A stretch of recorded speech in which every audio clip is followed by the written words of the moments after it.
Hello, everyone, and welcome to today's episode. Really nice to be with you again. Thank you for joining me. I just felt to jump on here and share a bit, um, about words that we use, the energies behind them that we can be conscious of or not conscious of, our intention and beliefs, programs, conditionings, and things that are also in our field. So for me, this has been quite a long journey, maybe 15 years or so of having the awareness of the power of words and knowing that, yeah, they've been in our field for a very long time and they hold a certain frequency, and sometimes we're not aware of the frequencies they hold. And of course, our intent behind them is a very big driver of the frequency they hold. But also, we're not always aware of what our intent is. Sometimes we say things and we're meaning something very different, especially when we like emphasize a word, I find. Um, so, a classic one, what's an example? Like, let's say you're talking with someone and they say, or you say, I didn't hear you, and you emphasize the word hear or even the word you. So you're saying, I didn't hear you. And if you say that calmly, I didn't hear you, you're making it about yourself. But if you say, I didn't hear you, you're making it about them. So you're actually saying something else. So you're saying, you know, you weren't speaking loud enough, you were mumbling, you're not clear and concise with what you're saying. So these are things that often are playing out, and it's up to us to just explore them if we feel to. This is an invitation, purely take what resonates, leave the rest behind. Um, what I have experienced is when I've gone into exploring these things and taken full ownership of them and removed some words out of my vocabulary, I feel a lot lighter. There's a bit of a journey sometimes because they're ingrained in us, they're common use. Classic one is but, and I'm using it now because I haven't been focusing on not using it so much. However, I have had times where I haven't used it and I did notice the difference. Whereas, because when you say but, you say something, you go but, blah, blah, blah, you but the first thing out of your field, and it kind of says, well, it's pointless being there and you're opposing it in some way and things like that. So a classic, another one is should. I do find all words have a place in certain content, so they feel empowering or supportive in a positive way, in an uplifting way. However, a lot of the times, like the word should, shouldn't, I should have, you should, they're quite condemning. So we're using a condemning energy on ourselves or towards another, often when that word's used. Another classic one is when someone shares something about an experience that wasn't so nice, and we say, "Oh, that's a shame." That's shaming someone. And shame is similar to guilt, but not the same. Guilt is believing you did something wrong. Shame is the feeling of someone else telling you did something wrong. So when we say, oh, that's a shame, we actually mean well, but really we're actually putting some stuff on that person. And again, our intent can mean well, it can be in a good place and it can shift the energies somewhat. However, that's not always in play as we're speaking, especially we're in default, classic response. We have different coping mechanisms, and I'm going to go into one of those, which is a real classic for me, which was actually an empowering one, just wasn't aware of it. But also, I'd like to share about programming and patterning and conditioning as well, in the sense where classic one for me was um, when someone sneezes, generally we say bless you. And that's very common in New Zealand. I'm from New Zealand. And I feel in most, if not all, English speaking countries, it's common. And maybe it's in other cultures as well. I'm not sure. However, I did have a stage where I just naturally stopped saying bless you when someone sneezed. I didn't think about it and put energy into it. It just left me. And I didn't know this until someone would sneeze and I wouldn't say anything. And then they'd look at me like, you didn't say bless you, or someone might even voice that. And I was like, oh, didn't I? So for me, I'm a big believer of asking questions. I've used that as a self-empowerment tool all my life, as from a child. And I think it brings a lot of awareness. So what I did with this one is like, okay, it's interesting. I've just stopped saying that. So why do we say bless you when someone sneezes? And this happened years and years ago. And so I haven't looked it up recently before I jumped on here, but what I remember is that there was a time, and I feel it was around the Black Plague, when someone sneezed, they believed the devil could enter your soul. So you would say, bless you, which meant that couldn't happen.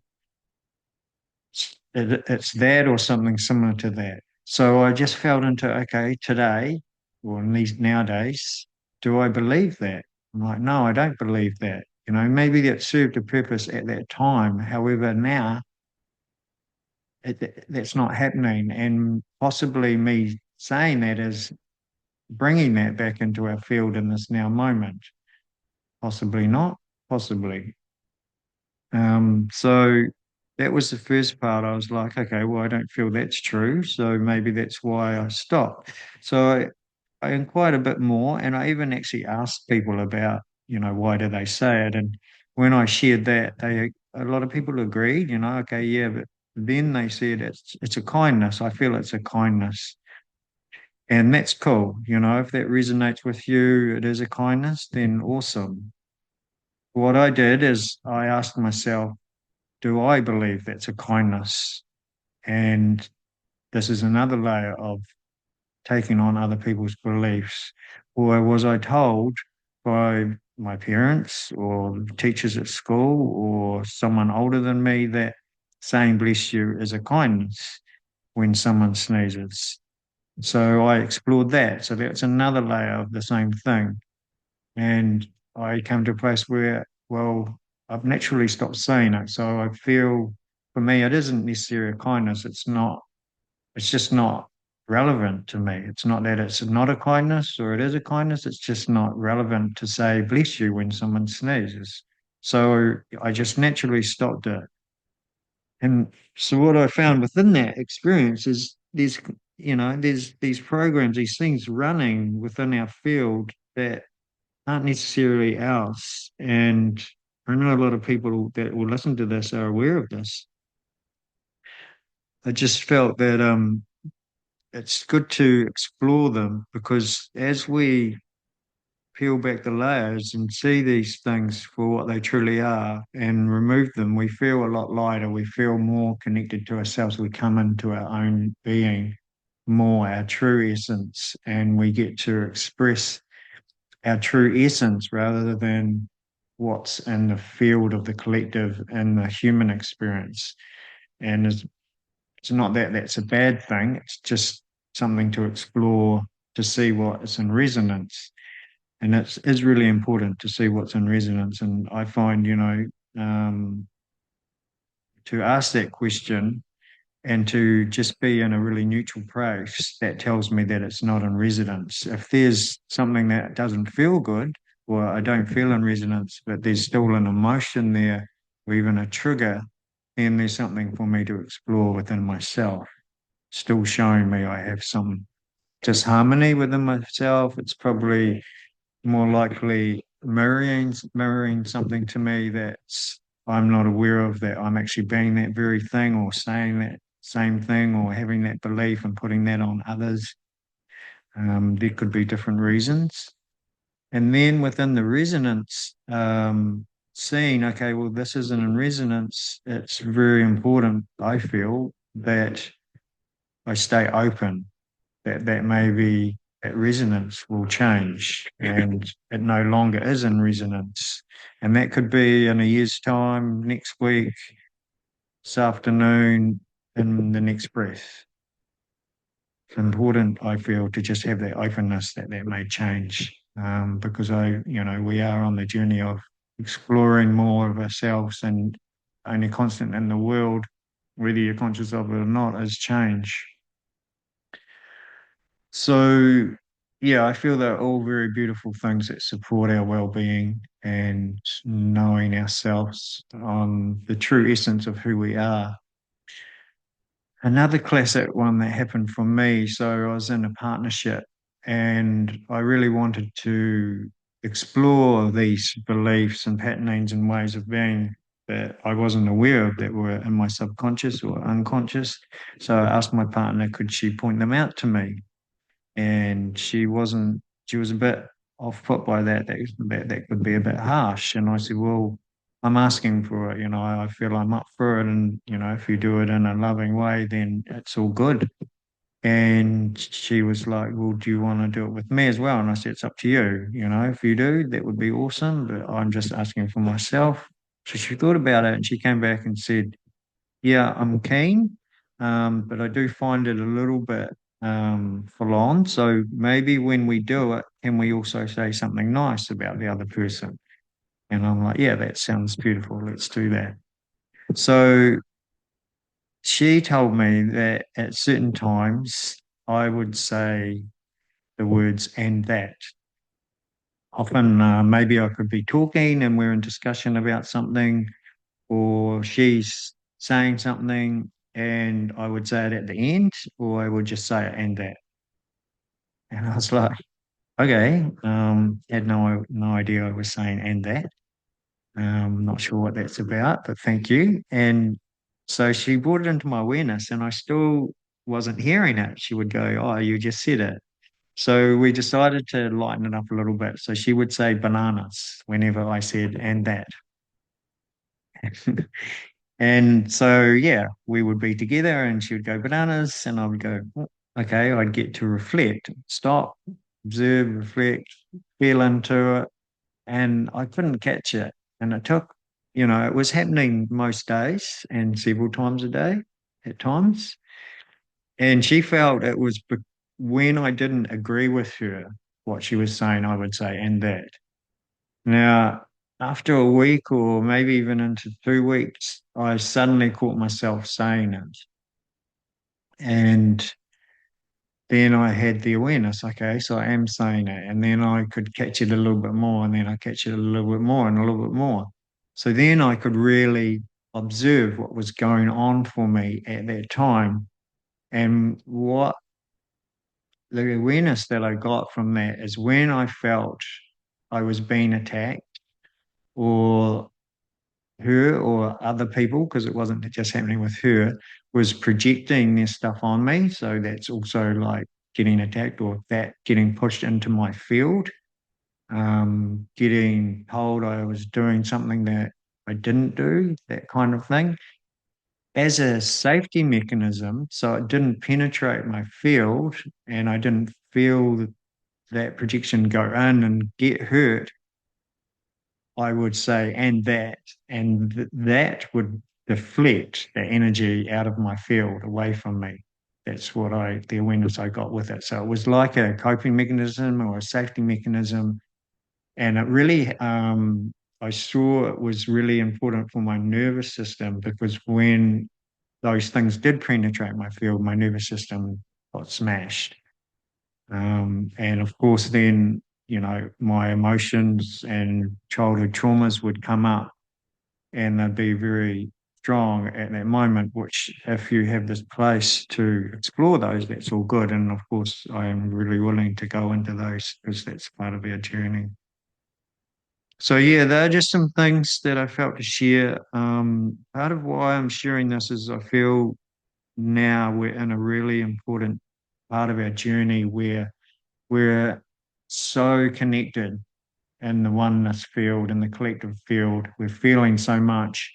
Planet and us are becoming more and more one. We've always been so connected and as one, but the feelings and the connections are stronger than ever. So whatever we're putting into the field is always in the field and it's always felt. And it's part of what we're creating. So an example in everyday life, there's war. We're talking about war. And so we're enhancing war as we talk about it. And it's not to be ignorant to it or ignore it. It's just to talk about it in a conscious way. And a beautiful way of doing that to bring balance is to talk about life, talk about beauty, talk about love, talk with the planet, thank it, say sorry for the hurt we've put on her, ourselves, the collective, talk on behalf of the collective in that way. So she knows, so we can shift these frequencies through, we can connect deeper with her and each other and assist each other, be that frequency of what you wish to see in the world as though it is here, now, in this moment. That's a beautiful way of creating. We are creators. And to be okay with when we're feeling a bit off, like a real classic one that I used through my journey often was whatever I was feeling, I would say, this is the truest expression of myself in this moment. So I would honor anything I was feeling that wanted to be experienced because we are here to experience and there isn't any right or wrong, good or bad, higher or lower. It's all frequencies, it's all energies, and it's all part of living and experiencing our journey on planet Earth and why we are here for the greater good of all. How connected we are to the stars, the planet, one at one with all. So I feel, yeah, this just felt like a message that wanted to come through to just to share what I'm feeling. There's more that comes through at times, and I feel I've touched on quite a lot of what I wanted to share, and there's probably some more things that I missed, and maybe that'll come in another podcast. However, I hope you've received something from this. And you are journeying well. And thank you for being here. I'm really appreciative of you all. Love you so much, and I send you so much love and gratitude. And may we journey well, and yeah, lift each other up, and get to be, explore this playground for what it is, and be like the little inner childs that we are, to be free and self-expressive, like I also with words, I choose certain words that maybe aren't in the collective, like a classic one is I feel confuzzled, um, which is taking the word confused and puzzled and putting it together. So it's just being creative, being playful. And I love that. And that's for me about self-expression. So find your self-expression and please share it with the world because it'll be a better place with you being true to yourself.